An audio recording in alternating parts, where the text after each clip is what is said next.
Shalom everyone! Again, this is Ate Ai, and for today's vlog, we will learn the conjugation of infinitive verb to worry. In Hebrew, lidog. Again, pag-aaralan natin kung paano natin ito sasabihin kapag present tense, past tense, and future tense according to the gender. Okay guys, bonatkel. Present tense, worry. For masculine, singular, doeg. Ani, doeg.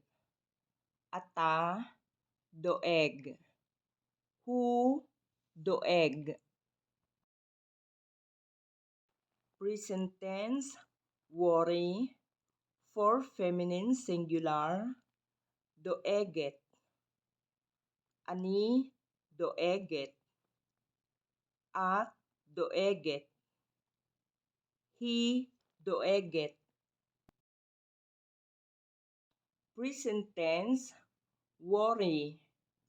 For masculine, plural, or mixed gender, doagim. Anachno, doagim. Atem, doagim. Hem, doagim. Present tense, worry. For feminine, plural, doagot. Anachno, doagot.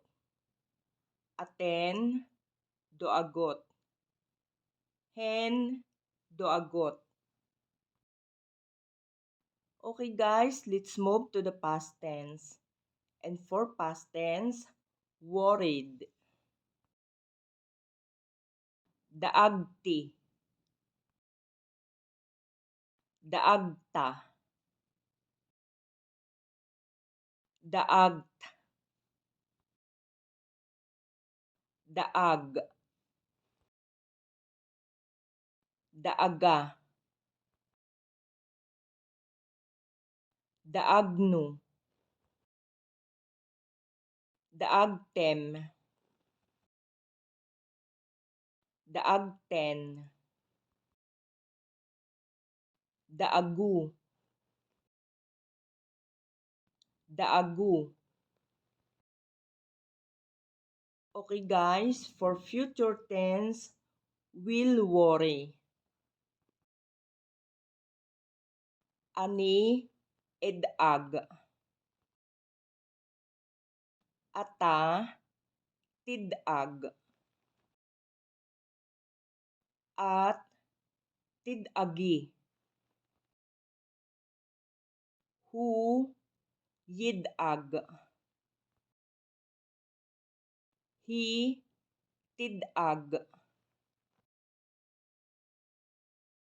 Anachno, nidag.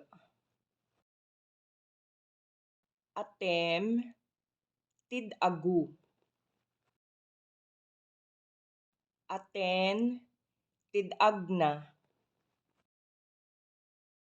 Hem, yidagu. Hen, tidagna.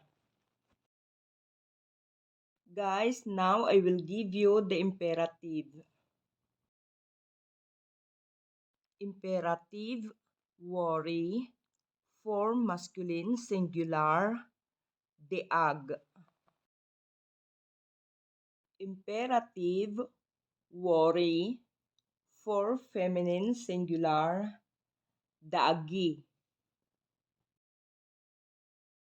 Imperative, worry. For masculine, plural, daagu. Imperative, worry. For feminine, plural, deagna. Okay guys, again, this is the end for today's vlog at sana mag-enjoy kayo sa panibagong infinitive verb na aking isinare sa inyo. At sa mga hindi pa po nakasubscribe, please subscribe na and don't forget to like, share, comment, and don't forget to hit the notification bell para lagi kayong ma-notify kapag may bagong upload na videos. Again, maraming salamat sa inyong panunood. See you on my next vlog. Lihit Raot!